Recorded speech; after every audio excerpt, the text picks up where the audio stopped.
Follow your passion and you will never need to work another day in your life. What an absolute load of shit.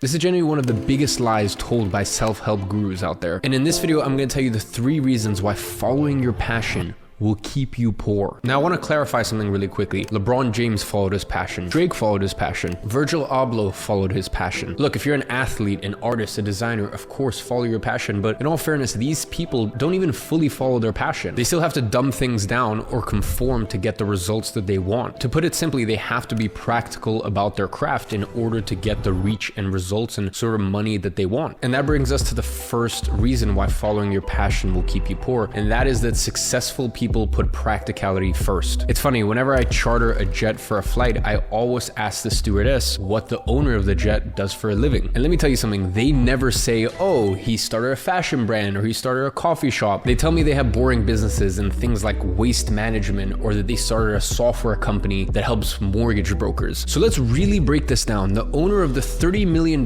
jet, the one that you put on your vision board, the one that I have to charter for $50,000 a flight because I can't afford to buy it myself, he made his money in collecting people's garbage. Do you think that when he was 8 years old, he said, you know what I want to be when I grow up? I want to be a garbage waste removal entrepreneur, a mover and shaker, a titan in the waste management industry? Of course not. So as I said, the first reason that following your passion will keep you poor is because wealth is built through practicality, not passion. Look, I'm telling you right now, the only way to really make money is by providing a service or a product that the market really needs or wants. And let me tell you something, the market does not give a that you want to start the 9,000th sustainable gymwear brand when you have 337 followers on Instagram. You need to solve a problem, and that's the only thing that should consume your mind when building wealth, is how do I become a professional problem solver? So when you solve a market's problems, either through products or services, you get paid. So for this reason, you need to detach from the feeling or the need that you need to only solve,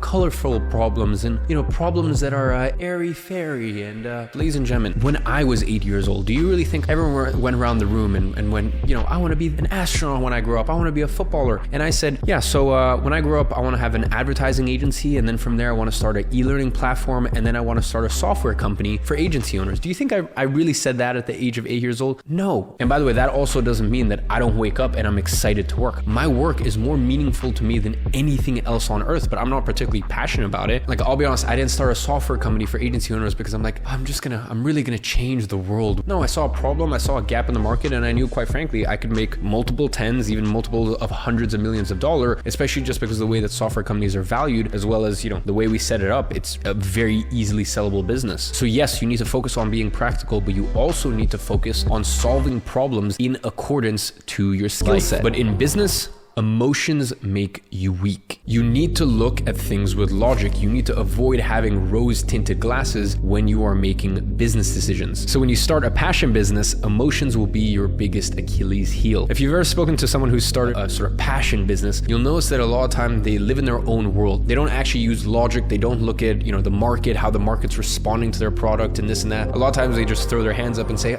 people just don't get it. They are too close to their baby, which is their business, which means they cannot adapt quick enough. In my business, I don't care. I'll adapt, I'll chop and change, I'll look at things objectively and make decisions from there. And this is very common with successful people. They are not married to the route. They are just dead set on the final destination they want to get to. Now, let me make something clear. I still have very clear principles that I will follow. I have a code of ethics that will never be shaken, but as long as I don't break my, code of ethics or code of honor, which is what I refer to it as, then I am willing to pivot based on how the market is responding. In life, if you want to accomplish anything great, you need to understand that emotions will be your biggest enemy. There's a time and place for emotions, but your career is not one of those places. And that is why following your passion will trip you up eventually. Now, the last reason, and this is probably the most depressing out of all of them, is that once you start making money from your passion, you actually don't really enjoy it that much anymore. You see with Drake, this is what you see with Kevin Hart. Of course, I'm sure they release stuff that they're very proud of, but at the end of the day, they do need to placate to what works and what doesn't work. Now, some people call it selling out. I call it the curse of making money from your biggest passion. You will always be at a battle with yourself when it comes to passion versus practicality. And I've come to learn in life that it's important to have passions that are separate from your income, because that way you can continue to enjoy them. There's certain things in my life where I'm like, these have a special place. And because I've learned in the past that, hey, hey, once you start making money from something, it just takes a bit of the fun and the enjoyment out of it. I've realized there's certain things in my life that I will keep as my passion and I will never make money from. That's not the intention. For example, my watch collection is worth $4 million and I put maybe $2.5 million